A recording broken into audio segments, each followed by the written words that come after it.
It's simple. We risk losing the consent of the British people.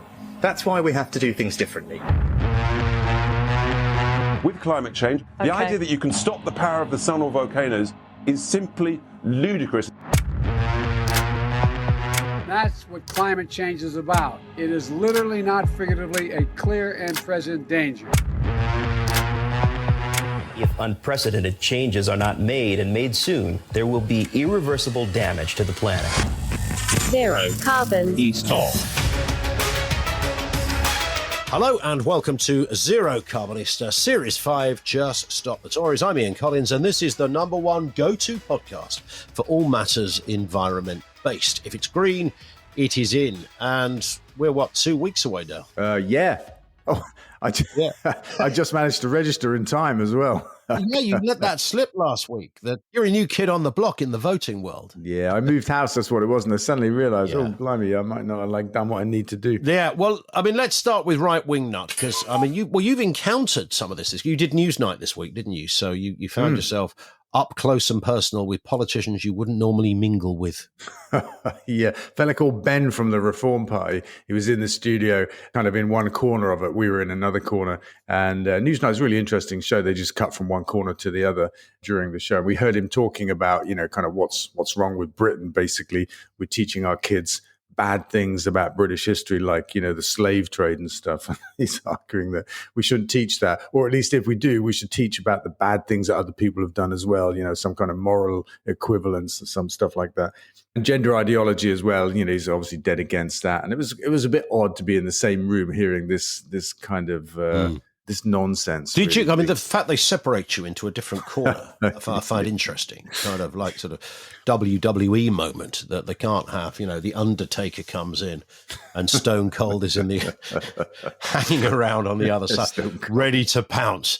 Stone Cold Vince. Was there a moment where you thought, hang on, I know this isn't my part of the interview, but I'm going to just steam in? If I need to heckle him. I was actually scoffing out loud at the things he said. I didn't realize I was. The people on the floor as well kind of kept looking at me, but they were smiling, so I guess they didn't mind. But he was probably there because they launched their manifesto this week. That's right. That's exactly what it was there for. In fact, it's not a manifesto, it's a contract deal. As if contracts can't be broken. But this is Farage's big point. And, I think he's got a point, right? Manifestos. We're so used to them being, are they really worth the paper they're written on, aren't we? Do you know what I mean? We're all a bit jaded after 14 years of this Tory shit show. And, I think Farage's got a point by saying, well, look, this is different. This is a contract, right?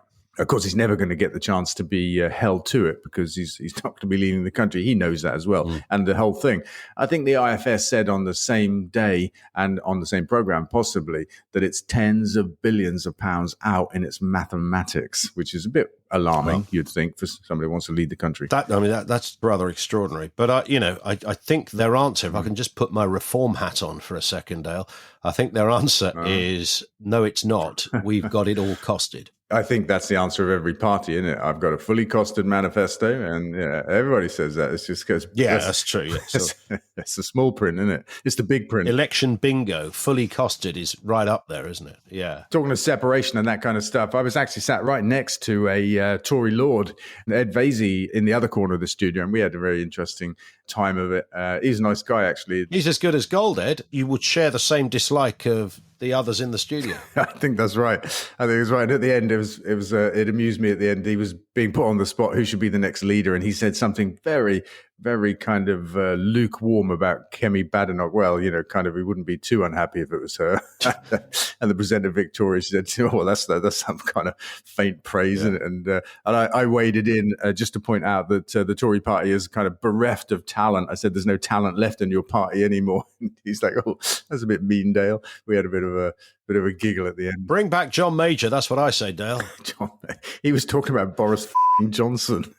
Oh, Jesus, bringing him back. I mean, come on. He was like lamenting the way he was dispatched, and the counterfactual of where the Tory party might be now if Boris Johnson hadn't been given the boot for being such a lying piece of work that he is. Well, it's interesting because Lord Ed Vaizey, I happen to know, is very good friends with David Cameron. And David Cameron, of course, was the man that was going to, talked about the green crap, as we remember. And I know you've nice been link. Yeah, it's all right, this, isn't it? It's like I do Yeah, this. well done. It's like I do this for a living now.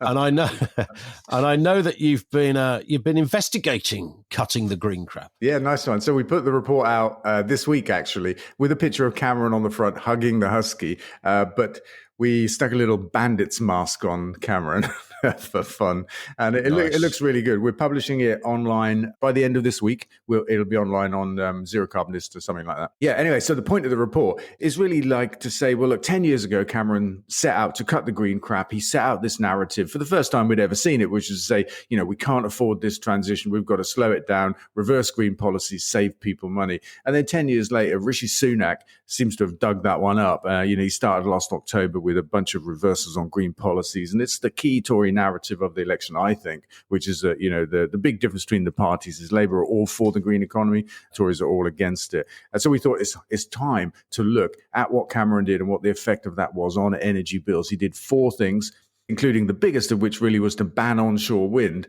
and he pulled the support from solar, scrapped a zero carbon home standard, and there was a 4th one, I can't remember it, but we dived into the decade-long data on these 4 things and said, what would it have looked like? What would energy bills have looked like if he hadn't done that over the period of the 10 years and just last year, the last year for which we have full data? And what we found was the worst affected homes paid 1,500 quid more last year on their energy bills than they would have done if Cameron had never made those moves, which is incredible. The cost in that 1 year on our energy bills was £5 billion.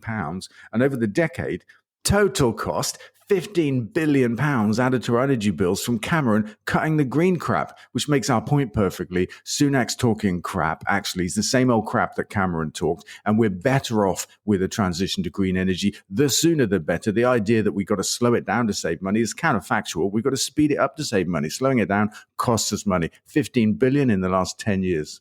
A lot of crap going on there, wasn't there? I mean, that's a litany of crap, a tyranny of crap. and it's galling, and it is to me anyway. The politicians can say this stuff, right? They can just say stuff that's not true. Well, that's the world we're in, right? Yeah, you can just say shit. And like the interviewer, and I blame the media in part for this, because the interviewers will challenge like 3 times.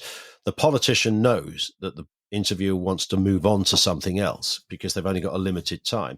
So they weather the storm when they're being questioned on it. And then the interviewer just moves on to the next subject without ever getting an answer. And I just think if you were, I don't know, Nick Robinson interviewing somebody, like the other day I saw one completely failing to answer the question. Nick Robinson should have gone, do you know what? I'm out of here. You're not answering my questions, and left the politician sitting there. That would be quite effective. We often, hear stories of politicians walking out of interviews. What about the actual journalist? Got another report coming out in a couple of days. In fact, I think it might come out today. What this one is about is the difference between investing in renewable energy and investing in fossil fuels, because again, we hear a lot of BS on the topic. And it's something we commissioned quite a while ago. It took us too long to put it together. But I used the figures, the statistics on Newsnight to challenge the idea. Again, it was put to me by the presenter that actually we have to slow down because the green stuff is increasing bills and stuff like that. But these are brilliant, brutally brilliant statistics. For every pound that we invest in fossil fuels, if instead we invest that pound in renewable energy, we get 2.5 times more jobs, and we get nearly twice the GDP growth for the same pound. And so the argument for drilling in the North Sea is completely bogus. We just have to invest in renewable energy. And another point that we've been making this week is that the jobs we create are forever jobs. Jobs in the North Sea right now are very temporary. Maybe 10 years left, maybe 15. Renewable energy jobs are forever, Gov. And speaking of changes in parties and the like, and where you might get the policies you want, we should mention, I know we do a big focus on the separate Just Vote podcast. However, it is worth mentioning that there's only 2 weeks away. You said at the beginning, you've registered to vote. It's interesting how many people have now registered as a result of campaigns such as Just Vote. Yeah, there's a lot of campaigns going on. And since we launched 3rd of June, we're looking at 2.2 million registrations across Britain. Now, we aren't taking credit for that, but some of that will be down to us. The NME, New Musical Express, carried a brilliant article today, really in-depth article about voting. And in it, they showed that, the world of music are wading in on social media, bands and artists and people, encouraging their followers to just get out and register to vote and that kind of stuff. It's a brilliant thing that's happening. I mean, this is significant, Dale, isn't it? Over 2 million people between launching that campaign. Yeah, it's brilliant. And literally today. I'm really excited about it. Saying, look, we had the right to vote and now we've utilised it and we're registered. Yeah, and I'll tell you something else really exciting on this front. In Labour's manifesto that came out on Thursday last week, was it? And I didn't know this. The Newsnight presenter pointed it out to me. Labour have committed to lowering the age of voting to 16. And I think that's brilliant. That will be and that may well be a game changer. We'll watch with interest. Here's a question from Martin, who says, Dale, we've just rescued a house which only has water and electricity, no gas or mains sewage. We fitted an air source heat pump. Did we do the right thing?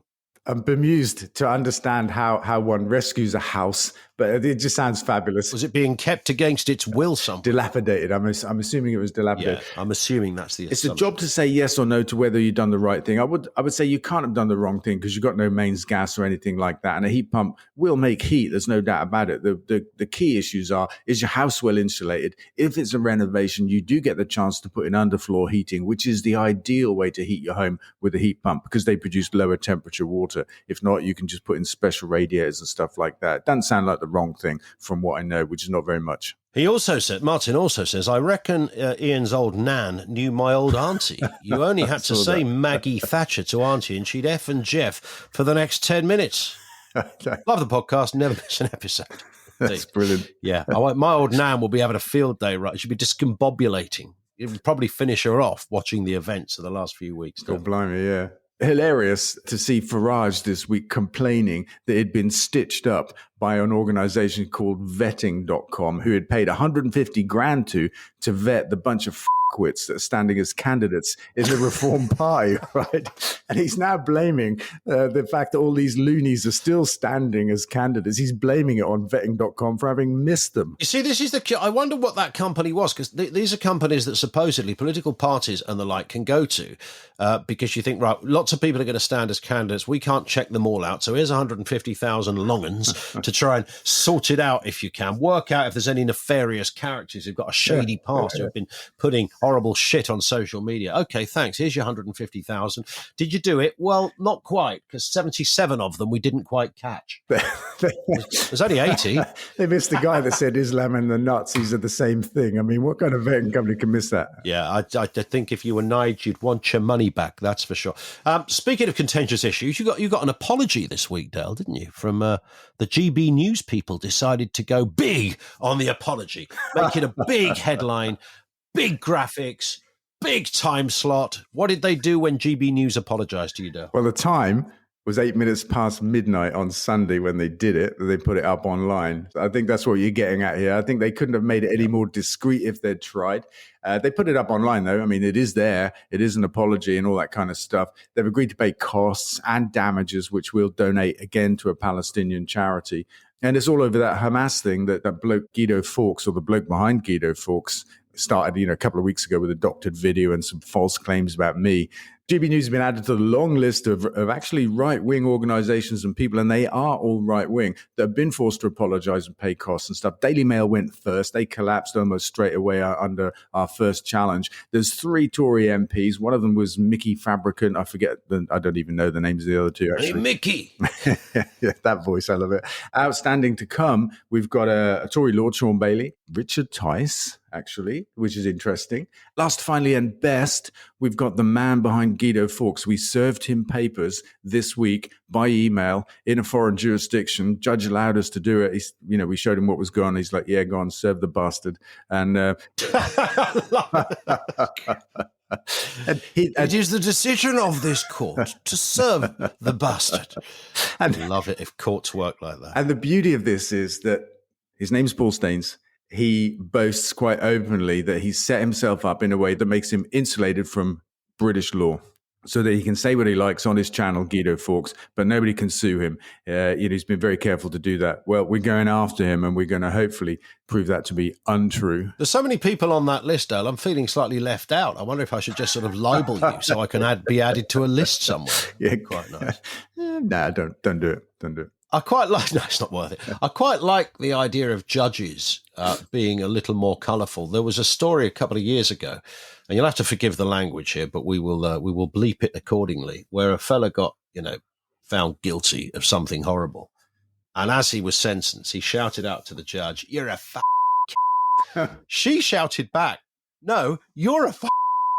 Oh dear, oh dear. That's what we want from our judiciary. A little bit of colourful honesty. Blimey, that is brilliant. That's the way it should be. This in from Sarah. If Labour had no chance of winning in your local constituency, but the Lib Dems were in with a chance of challenging the Conservatives, would you vote for them? Good question. Oh, yeah. Well, look, tactical voting, I believe in it, right? I mean, we have a first-past-the-post system that really, over the last few elections, has caused many of us to actually turn to tactical voting in order not to get who we least want, which is a bit of a perverse system that we have. But, the short answer is yes. And here's one from Graham who says, what was the hoodie you wore on Newsnight and where did you get it? Oh, you got kind of, you'll be having a special sort of fashion Insta account soon. we were talking cookery on the last episode, weren't we? Popcorn. And I was telling you how to make popcorn. Well, not really, but now we're talking fashion. Great question. My new mate, Ed Vasey, he asked me the same question. Did he? It's a bit strange. Yeah, he liked my hoodie too. So what was it you were wearing? Was this some kind of, I can't imagine you being a super dry man, Dale. It's a black hoodie with white embroidery of some kind of like piratey kind of inspired kind of look. And I think it was Alexander McQueen. That's right. That's what it is. And on the subject of popcorn, I got to tell you, right, I bought a popcorn making machine last night. I did. It's true. This is such a great random fact. How did you get on with your popping? It's brilliant, right? So I was making popcorn the week before I told you about it, because this is the month of popcorn. And I must have got lucky because it just was so easy. And I was telling you it's so easy. Second time I did it, it was like, well, that didn't work so well. Then third time there was a bit of burning and that kind of stuff. Anyway, I thought there must be a thing in the world called a popcorn machine, right? I'm going to go and find one. And I did. And it's just brilliant. It's electric and it just makes popcorn. No fuss, no bother, no oil. Can you add either sugar or salt, depending on what you like? Yeah, I just ground a bit of salt on top. Yeah. I love it. You sold it to me. So right now, 29 quid. 29 quid is all it was. So this week I've got to buy a popcorn machine and a hoodie. There you go. Got it on my list. Final one from Harvey on X who says, Vince, when did you first take money from George Soros? You got to love it, ain't you? You got to love it. I don't know if this is serious or not, but I can't take it serious. Obviously. I don't even think it's worth answering, isn't it? And can we just, as a final story here, I just want to put in quickly, should vegan food have its own aisle in supermarkets? Because there is an animated group that think actually that would be a good idea. Yeah, it's funny, isn't it? The surveys say 72% of people on Threads, for example, on Meta, they think it's a good idea. But then you read, like, it was only 334 people that voted. You go, well. Yeah, it wasn't massive. It wasn't like a general election or anything.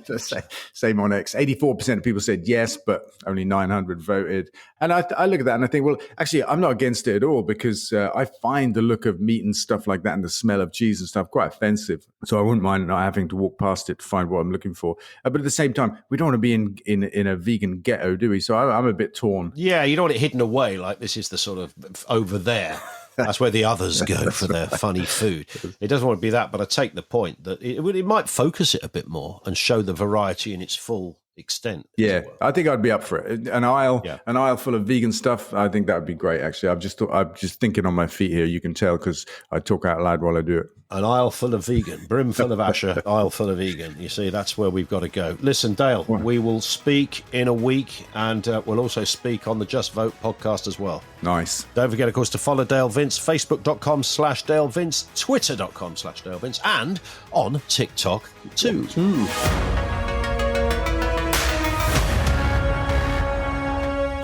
Zero carbon. East of.